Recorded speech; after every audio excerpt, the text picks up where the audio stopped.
Welcome to my YouTube channel. ಇವತ್ತು ನಾವು ಭೀಮ್ ನಮಾಸೆನ ಮಾಡ್ತಾಯಿದ್ದೀವಿ. ಬೆಳಗ್ಗೆನೇ ಪೂಜೆ ಮಾಡಬೇಕಿತ್ತು. ಸ್ವಲ್ಪ ಊರಿಗೆ ಹೋಗಿ ಅದೇ ಹಂಗೇ ಡೈರೆಕ್ಟ್ ಕಾಲೇಜಿಗೆ ಹೋಗಿದ್ರಿಂದ ಬೆಳಗ್ಗೆನೇ ಪೂಜೆ ಮಾಡಲಿಕ್ಕಾಗಲಿಲ್ಲ. ಅದಕ್ಕೆ ಸಂಜೆ ಮಾಡಿಕೊಂಡ್ರೆ ಆಯಿತು ಅಂತ ಸುಮ್ಮನಾದ್ವಿ. ಇನ್ನೇನು ಪೂಜೆಗೆಲ್ಲ ರೆಡಿ ಮಾಡಿದ್ದೀನಿ. ಇನ್ನೇನು ನಮ್ಮ ಮನೆಯವ್ರು ಬಂದ ತಕ್ಷಣ ಪೂಜೆನ ಶುರು ಮಾಡೋದೆ. ನಾನು ಯಾವ ಥರ ಪೂಜೆ ಮಾಡ್ತೀನಿ ಮತ್ತು ಏನೇನೆಲ್ಲ ಪ್ರಿಪ್ರೇಷನ್ ಮಾಡ್ಕೊಂಡಿದ್ದೆ ಪೂಜೆಗೆ ಅಂತ ಹೇಳ್ಬಿಟ್ಟು ನಿಮ್ಮ ಜೊತೆ ಶೇರ್ ಮಾಡಿದ್ದೀನಿ ಈ ವಿಡಿಯೋದಲ್ಲಿ. ಖಂಡಿತ ಮಿಸ್ ಮಾಡ್ದೇನೆ ನೋಡಿ. ದೇವ್ರ ಮನೆ ಮತ್ತು ಭೀಮ್ ಅಮಾವಾಸ್ಯೆಗೆ ಏನೇನು ಬೇಕೋ ಪೂಜೆಗೆ ಎಲ್ಲ ಜೋಡಿಸ್ಕೊಂಡಿದ್ದೆ ಅವ್ರು ಬರೋ ಅಷ್ಟರಲ್ಲಿ.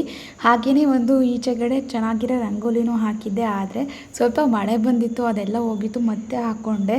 ಆದರೂ ಸ್ವಲ್ಪ ಮಳೆ ಬರ್ತಿತ್ತು, ನೋಡ್ತಾ ಇರ್ಬೋದು ನೀವು. ಇವಾಗ ನಮ್ಮ ಮನೆಯವರು ಪೂಜೆನ ಶುರು ಮಾಡ್ತಿದ್ದಾರೆ.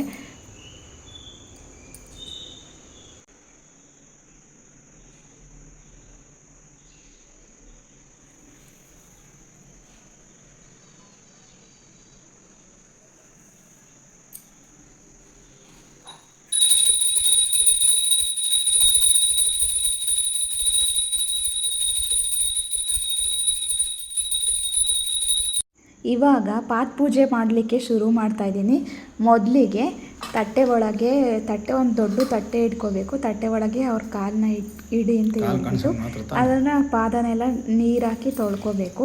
ನಂತರ ಅದೇ ಮಾಮೂಲಿಯಾಗಿ ವಿಭೂತಿ, ಅರಿಶಿನ, ಕುಂಕುಮ, ಹೂವು, ಅಕ್ಷತೆ ಎಲ್ಲ ಇಟ್ಟು ಊದ್ಗಡ್ಡಿನೆಲ್ಲ ಬೆಳಗಿ ನೈವೇದ್ಯಕ್ಕೆ ಅಂತ ಹೇಳ್ಬಿಟ್ಟು ನಾನೇನು ಸ್ವೀಟು ಅದು ಮಾಡ್ಕೊಂಡಿರಲಿಲ್ಲ. ಅದಕ್ಕೇ ಇಲ್ಲಿ ಎಲೆ ಅಡಿಕೆ ಬಾಳೆಹಣ್ಣುನ ತಾಂಬೂಲ ಥರ ಇಡ್ತಾಯಿದ್ದೀನಿ. ಆಮೇಲೆ ಅದನ್ನೇ ನೈವೇದ್ಯ ಮಾಡಬೇಕು. ನೆಕ್ಸ್ಟು ಮಂಗಳಾರತಿನ ಬೆಳಗ್ಬಿಟ್ಟು ಪಾದಕ್ಕೆ ನಮಸ್ಕಾರ ಮಾಡ್ಕೋಬೇಕು. ನಂತರ ಆರತಿನ ಮಾಡಬೇಕು. ನಾನಿಲ್ಲಿ ಜೋಡಿ ದೀಪ ತಗೊಂಡು ಅದಕ್ಕೆ ಸ್ವಲ್ಪ ತಟ್ಟೆ ಒಳಗೆ ಸ್ವಲ್ಪ ಅಕ್ಕಿ ಹಾಕಿ ಅದ್ರ ಮೇಲೆ ಆ ದೀಪನ ಇಟ್ಕೊಂಡು ಸ್ವಲ್ಪ ಹೂವೆಲ್ಲ ಹಾಕ್ಕೊಂಡು ರೆಡಿ ಮಾಡಿ ಇಟ್ಕೊಂಡಿದ್ದೆ. ಅದನ್ನೇ ಆರತಿ ಮಾಡ್ತಾರೆ. ಇನ್ನು ಕೆಲವೊಬ್ಬರು ಜ್ಯೋತಿರ್ಭೀಮೇಶ್ವರ ವ್ರತ ಅಂತ ಎಲ್ಲ ಮಾಡ್ತಾರೆ. ನಮ್ಮ ಮನೆ ಕಡೆಗೆ ಆ ಥರ ಏನು ರೂಢಿ ಇಲ್ಲ. ಸುಮ್ಮನೆ ಈ ಥರ ಪಾತ್ ಪೂಜೆ ಮಾಡೋದಷ್ಟೇ. ಆದ್ರೂ ಆರತಿ ಮಾಡಿದ್ರೆ ಚೆನ್ನಾಗಿರುತ್ತೆ ಅಂತ ಹೇಳ್ಬಿಟ್ಟು ನಾನು ಆರತಿನ ರೆಡಿ ಮಾಡಿ ಇಟ್ಕೊಂಡಿದ್ದೀನಿ.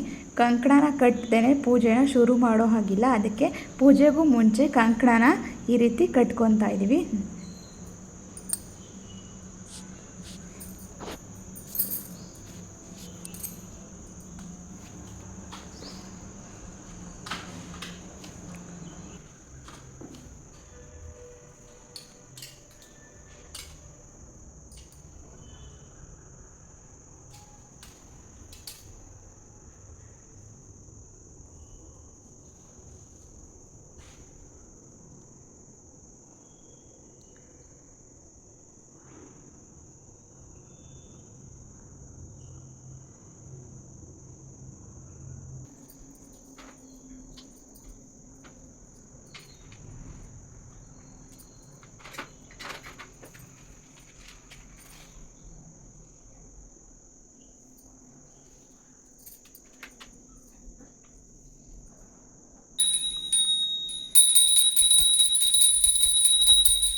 ಪೂಜೆ ಎಲ್ಲ ಆದಾದಮೇಲೆ ಈ ಥರ ನೈವೇದ್ಯ ಮಾಡ್ಕೊತಿದ್ದೀನಿ. ಪಾದಕ್ಕೆ ನಾವೇನು ಹಣ್ಣು ಇಟ್ಟಿರ್ತೀವಲ್ಲ ಅದನ್ನು ನೈವೇದ್ಯ ಮಾಡಬೇಕು.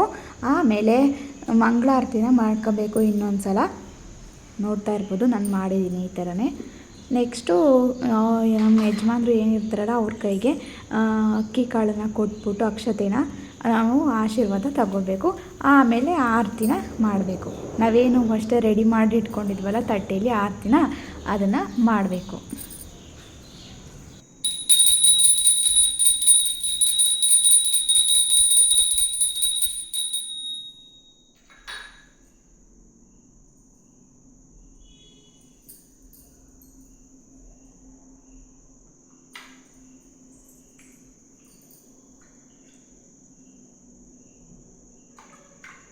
ಇದಿಷ್ಟಾಗಿತ್ತು ಭೀಮ್ ಅಮಾವಾಸ್ಯೆ ಮಾಡೋದು ಯಾವ ಥರ ಪಾತ್ ಪೂಜೆ ಮಾಡೋದು ಯಾವ ಥರ ಅಂತ.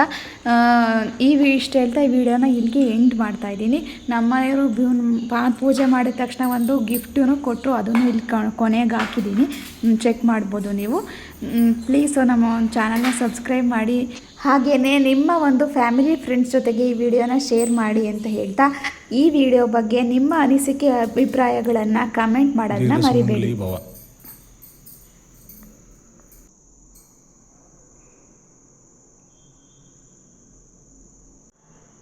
ಏನ್ರಿ ಗಿಫ್ಟ್ ಇದಾ? ಥ್ಯಾಂಕ್ಸ್.